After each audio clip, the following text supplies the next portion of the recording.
Pai do Senhor, irmãos. Então, né?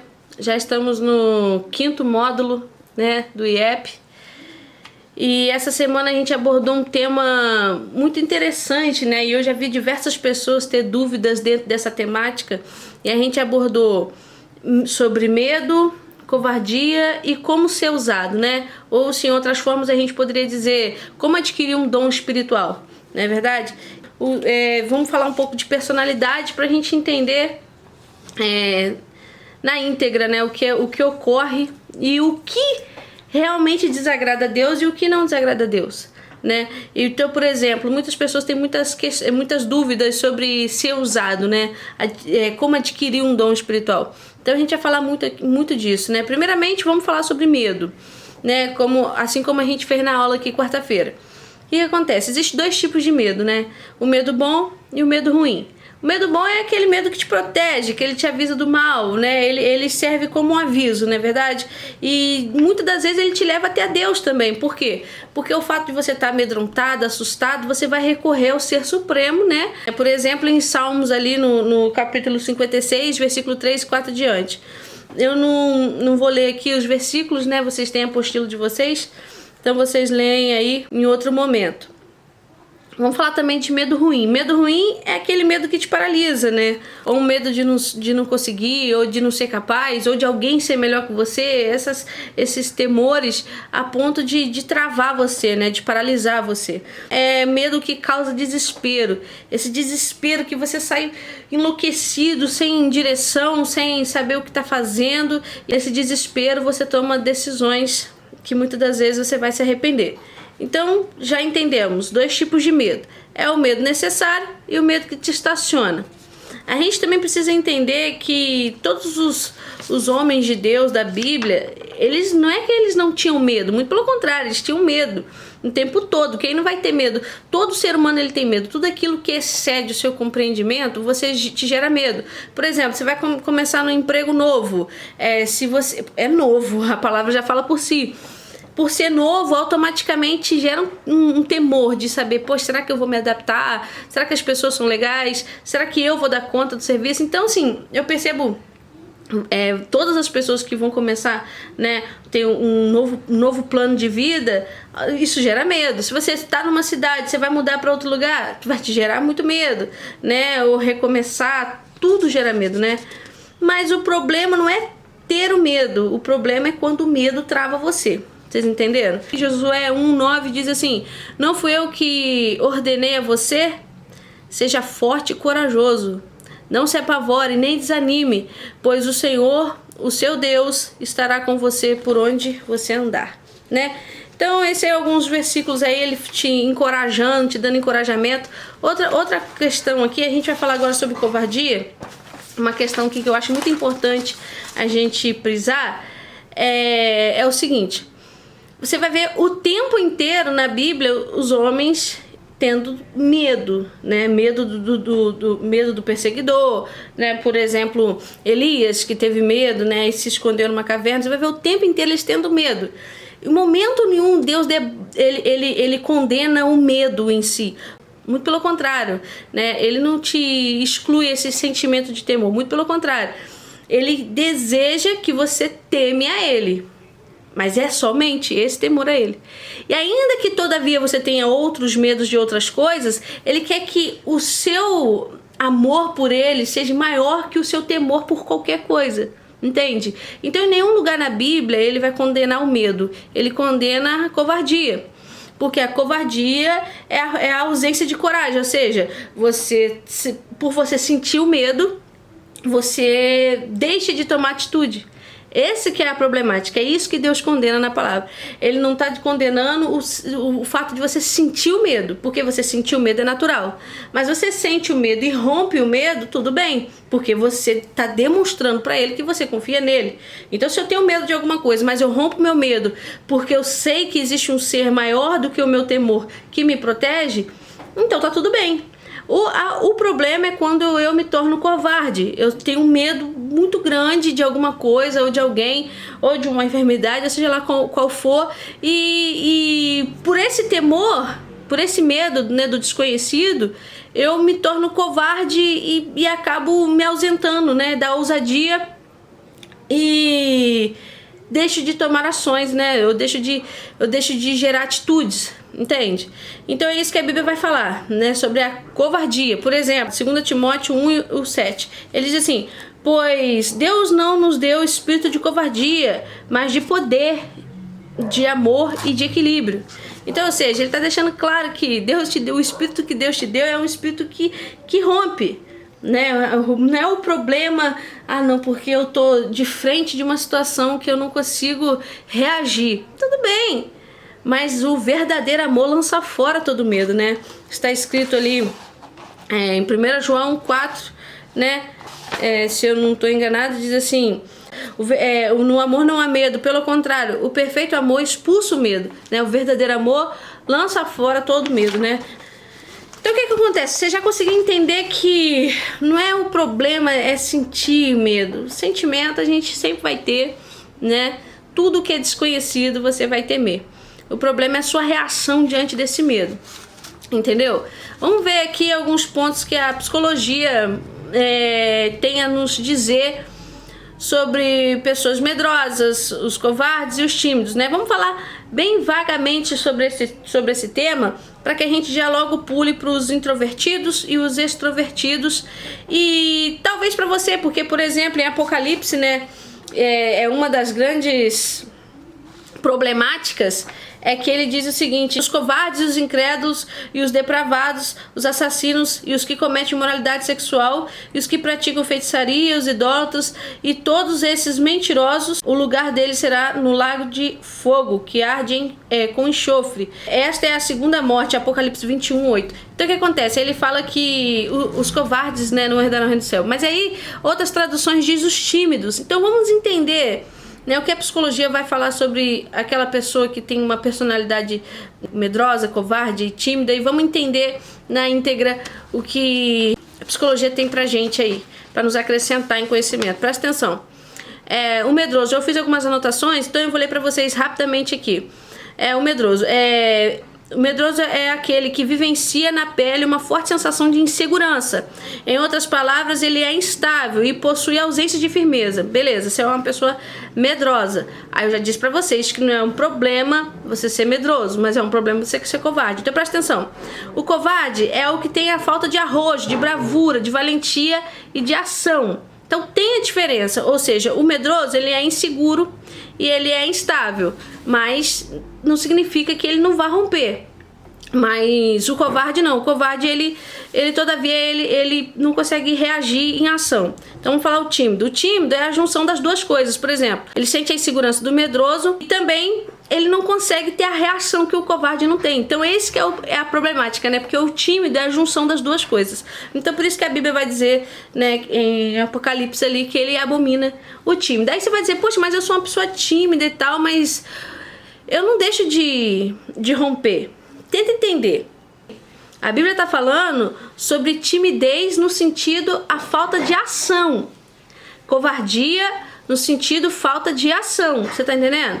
Não tem nada a ver com a pessoa ser introvertida, reservada, mais silenciosa. Aquela pessoa que, tipo, ela não é muito de conversar. Mas se todavia alguém vem até ela vai e rompe. Ela vai, mesmo com toda a sua dificuldade, ela rompe. Existem pessoas assim. Eu conheço várias pessoas assim.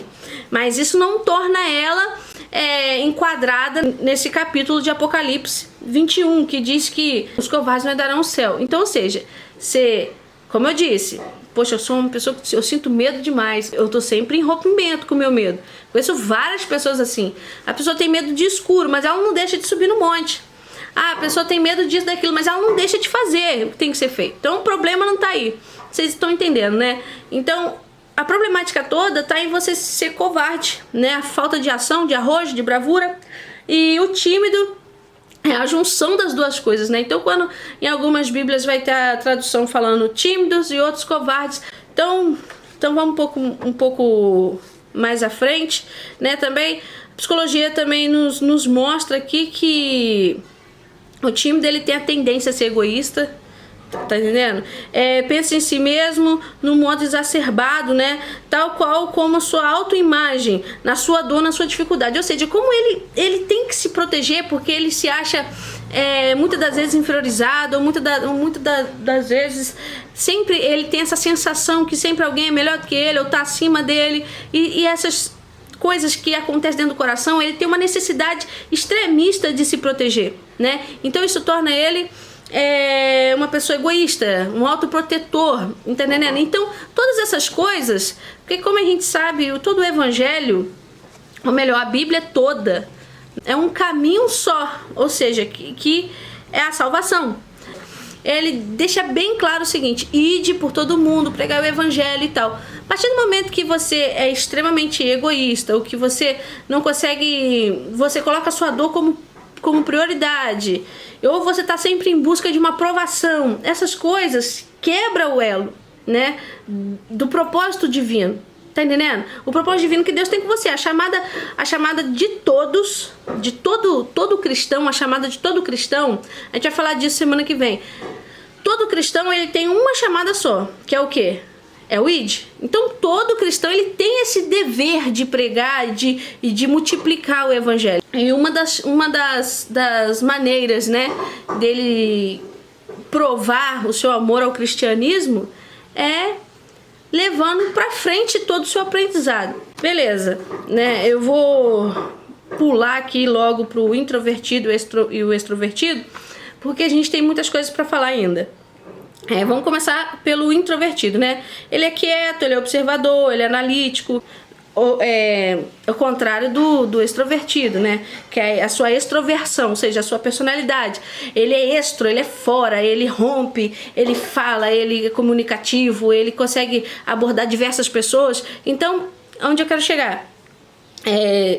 Dentro dessas duas características de personalidade, a gente tem pontos favoráveis e pontos negativos. Por exemplo, vamos falar aqui, o extrovertido, aquele que se expõe mais, aquele que ele é mais comunicativo, mais social, ele tem um risco muito grande, que muitos nem veem isso mais como algo que a gente possa chamar de pecado, né? Hoje em dia muitos já estão tão assim, já nem esquenta a cabeça, que já faz isso de uma forma tão automática que nem considera isso como pecado. Então, o extrovertido, o que acontece? Ele tem sim os seus riscos, né? O seu perigo. Por exemplo, ele tem uma forte tendência, uma facilidade enorme de cair em piadinhas, em chocarrices ou em roda de escarnecedores. Você erra muito quando você fala demais, né? Aquele que é mais reservado, né? Ele acaba que ele observa mais e ele acaba se protegendo nisso, sabe? De lançar fora muitas palavras ao vento, e que às vezes você nem tá percebendo o que você tá fazendo, mas você vai dar conta dessas palavras. Então o extrovertido, ele tem esse perigo. Por mais que ele tenha uma facilidade gigantesca, né, de uma obra evangelística, uma obra missionária, ele tem essa facilidade gigantesca para esse âmbito, mas em contrapartida, se ele não vigia, ele cai, né, no outro lado, que seria, como eu disse aqui, chocarrice, né, piadinha e tal, e nessas questões. O introvertido, dificilmente, né, como ele já não é muito de falar, ele não é muito comunicativo, dificilmente ele vai cair num arço desse, né, desse âmbito de palavras e tal. Talvez ele sente ali numa roda ali, por ele ter muito temor de desagradar, ele ficar rindo, participando, mas não da forma exagerada como um extrovertido, entende? Mas geralmente não é por aí que ele cai na sua ausência de ação, né? Então ele é exatamente o inverso, ele é o oposto. Então, ou seja, como eu te disse aqui, cada um tem seu lado bom e seu lado ruim. Acredita-se, muitos estudiosos, que o evangelista João o Batista, aquele que batizava, que a sua personalidade era mais reservada, mais introspectiva, né? Ele era uma pessoa que vivia separado, né? Ele se vestia de forma diferente, não deixou de fazer o que era louvável a Deus, mas ele tinha essa característica reservada. Então é como eu estou dizendo aqui, vou reforçar: O problema não é você ser reservado. O problema é você deixar de reagir, entende? Então vamos falar aqui um pouquinho aqui de como ser usado. Gente, essa parte agora de como ser usado, ou se você quiser enxergar de uma outra maneira, que seria a pergunta correta, talvez seria como adquirir um dom espiritual, por exemplo. Então, primeiramente, existe uma base, estou dizendo por experiências, assim, há muitos anos nesse meio, e por ver diversas pessoas que são usadas em áreas diferentes e todas elas têm o mesmo caminho, né? O mesmo caminho, o mesmo direcionamento, que são alguns pontos que eu listei aqui para falar para vocês. Então, se você tem o interesse de adquirir um dom espiritual, de ser usado por Deus, né? A Bíblia deseja que você deseje isso. Até porque a gente está chegando num período, num tempo aonde as pessoas não buscam mais isso, as pessoas não têm interesse mais disso, né? As pessoas hoje em dia elas estão na igreja pelo benefício, né? Pelo aquilo que Cristo possa ofertar, ou aquilo que Cristo representa. Porque na verdade o evangelho nunca foi visto dessa forma. Que eu venho para a igreja para prosperar, ou que eu venho para a igreja para mudar minha vida, eu venho para a igreja. Nunca foi visto dessa forma. Na verdade, em todos os períodos, a igreja sempre foi os cristãos sempre entendiam que Cristo, que o ponto forte de Cristo é a perseguição, é a cruz, é a luta. Então assim, a gente tem uma ideia muito errada de evangelho, né? Mas esse é assunto para outro estudo, né? Vamos voltar aqui. Então vamos lá. Primeiramente, você tem que entender para que você... Vamos falar aqui agora de intenções. Tá, você quer ser usado. Primeiro ponto. Para que você quer ser usado? Não, por que você quer ser usado? Você realmente quer ser usado para usar isso como ferramenta na obra de Deus? Porque ser usado, meu irmão, é ferramenta. Você é ferramenta. Usado. Você vai ser um instrumento de Deus. Então, você quer isso como uma vanglória, para você dizer, poxa, eu fui usado? Eu vejo muitas pessoas fazem isso. Completamente errado, mas eu vejo muitas pessoas fazem isso. Ele é usado por Deus, mas parece que é como a pessoa que está sendo usada é menininha dos olhos de Deus, e não é verdade.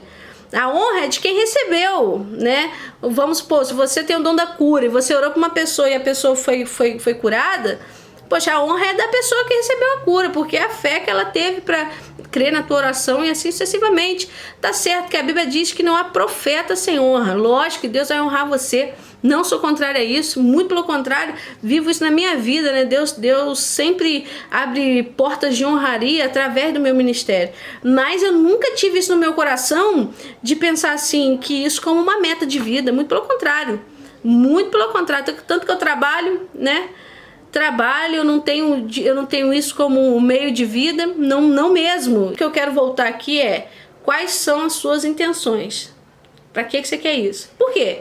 Se você é uma pessoa que você não tem tempo, não, porque eu não tenho tempo, eu sou uma pessoa assim, eu acordo de manhã, eu tenho 5 filhos, eu tenho isso, eu tenho aquilo, eu tenho assado, eu não tenho tempo pra buscar, eu não tenho tempo pra ir pra igreja. Você quer ser usado pra quê? Pra ficar dentro de casa? Quer ser usado, mas você não tem disponibilidade para as pessoas, porque Cristo é as pessoas. Como que você vê Cristo na atualidade? Olha para qualquer pessoa. O que Cristo quer que você faz? Ele quer que você vá pregar o evangelho, não é verdade? O que Cristo espera que você faça? Ele espera que você ame as pessoas como a ti mesmo. Então, você quer ver Cristo? Veja as pessoas, os seus filhos. Então, a obra de Deus se resume nisso, em amar o próximo. Outra questão, você é uma pessoa introvertida, tímida, covarde, medrosa? Qual que é o seu momento presente? Primeiro ponto é você romper o jugo da sua timidez. Esse jugo que está sobre você, porque você vai estar sempre se julgando, será que é Deus? Será que não é Deus? Será que é isso? Será que é aquilo? Se você não, você tem que começar a trabalhar isso dentro de você para você romper isso. Você tem que praticar isso, ou seja, você é uma pessoa que você quer viver um dom espiritual, mas você nunca ora pelas pessoas, você nunca impõe as mãos para orar. Como que você vai viver uma experiência de dom espiritual? Então você tem que praticar o dom espiritual, você tem que botar a mão, impor as mãos, você tem que orar pelas suas pessoas, e literalmente impondo as mãos, orando e tal. Se uma pessoa está enferma, creia, use da sua fé, coloque as mãos e creia que aquela pessoa vai ser curada. Agora você fica assim, não, eu não vou botar a mão não, sabe por quê? Porque se eu orar, não for curada, vai matar minha fé. Ou seja, você está sempre se protegendo. Você quer ver Deus romper na tua vida espiritual? É quando você sai de cena e deixa Deus operar. Porque quando você fica se autoprotegendo demais, não vou entregar isso não, tá vindo aqui na minha cabeça, mas eu não vou entregar não, eu não vou falar essa visão que eu tô tendo, ou esse pensamento aleatório que veio do nada aqui na minha cabeça, eu não vou falar isso aqui não, sabe por quê? Porque senão a pessoa vai falar que eu tô falando da carne, ou a pessoa vai achar que eu tô inventando. Se você vive nessa super proteção, você nunca vai ser usado. Porque crer em Deus, é como eu disse, o amor ele lança fora o medo. Então, quando você ama Deus e você sabe que Deus, que é o melhor para Deus, para a obra de Deus, e que Deus não vai te envergonhar, quando você tem essa confiança plena, meu irmão, você vai e entrega. E Deus assina embaixo. E sabe como que você vai ter certeza que era Deus que te usou? Depois, com o tempo. Sabe por quê? Porque aí as coisas vão começar a se cumprir e vão testificar e testificar. Olha, aquele dia que você orou pra mim, aconteceu isso. Aquele dia que você orou pra mim, aconteceu assado. E as pessoas vão testificando os cumprimentos das suas orações, e ali você vai gerando fé através dos cumprimentos. Mas se você não impõe a mão pra orar ninguém, se tem uma pessoa endemoniada, você sai correndo. Você não trabalha na obra. Você está sentado no banco, você tá em espera de alguma coisa. E a ideia de Cristo não é essa. A ideia de Cristo é alistar pessoas para uma grande obra. A ideia não é ter uma igreja abarrotada de pessoas esperando benefícios. Entende isso? Então você deve sim buscar os dons espirituais, porque eles são ferramentas para você no âmbito espiritual. Irmão, você não tem nada mais profundo do que você chegar numa pessoa, como já aconteceu comigo. Muitas pessoas não acreditam mais nessas coisas, mas eu vivi, então eu não posso ir contra de tudo que eu vivo e tudo que eu vivi e tudo que eu vejo acontecer. Sabe, uma vez a pessoa chegar até a mim, muito usado por Deus, e falar assim: fecha os olhos e pergunta qualquer coisa na sua cabeça, sem falar com a boca. Irmãos, eu fechei os olhos assim, na época eu era uma pessoa muito mentirosa, muito mentirosa. Quando eu estava ali vindo para Jesus, estava querendo me libertar, mas eu tinha dificuldade. E eu fechei os olhos e eu podia perguntar: Senhor, eu vou passar de ano, que eu estudava. Senhor, vai chover? Eu podia perguntar qualquer coisa, eu podia perguntar sobre algo sentimental, que eu também estava vivendo algo assim na época, uma preocupação nessa área. Eu podia perguntar qualquer coisa. Eu fechei os olhos assim e perguntei: Senhor, o Senhor me perdoa? Mas eu não falei com a boca, perguntei na mente. E quando eu abri os olhos, a pessoa estava diante de mim, ela olhou para mim e falou assim: Deus te perdoa. Rapaz, foi uma experiência muito forte na minha vida. Meu irmão, já preguei em tudo quanto é canto, você pode imaginar. Tudo quanto é lugar. Já fui fazer obra no interiorzão da Bahia, terras que ninguém quer pisar. Fui para tudo quanto é lugar de Minas Gerais, você pode imaginar. Já tive o prazer de estar no Rio de Janeiro, em grandes igrejas. Tive o prazer também de estar em São Paulo, no interior de São Paulo, em alguns lugares. Tive a honraria de Deus de estar convivendo com várias pessoas. E o dom espiritual, ele tem isso. Ele atrai as pessoas, sabe? As pessoas, através de uma curiosidade, as pessoas querem ver esse ministério. Isso é um ministério riquíssimo. Então, vale a pena você investir nisso. Mas invista nesse ministério, adquira ferramentas, não com o intuito de ser louvado, mas com o intuito de que eles louvam a Deus. Poxa, eu vejo até aqui no nosso ministério, uma pessoa vem aqui no culto uma vez, uma pessoa que mora longe, muito longe, vem no culto uma vez, chega aqui, Deus fala no profundo, coisas íntimas. Não tô falando de uma porta vai abrir, uma carta, não. Tô falando de coisas profundas, de falar da sua intimidade, de falar de coisas profundas com você.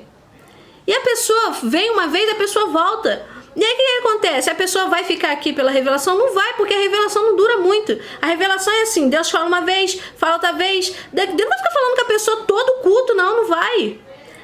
Mas sabe o que vai fazer a pessoa ficar? Ela vem pela revelação, mas depois a palavra, a graça, ou essa graça atraente, essa graça que convence o pecador, ela desperta aqueles que são eleitos para o chamado do Senhor.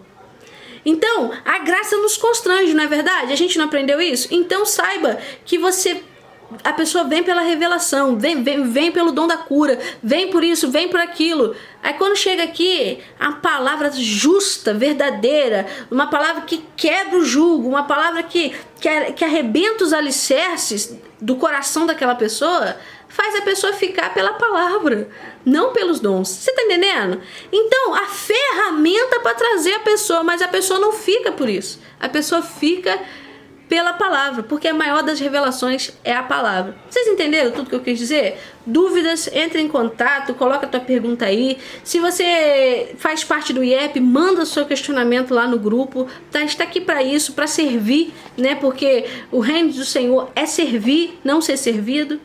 Quero agradecer a todos os irmãos que assistiram o vídeo até o final. Divulguem o vídeo para que a igreja também, para que as pessoas conhecendo, né, o nosso ministério de estudo, nosso ministério de pregação, nosso ministério, a igreja, né, vai ser impactada, né, através disso. Vocês conseguiram entender? É isso aí. Fica na paz.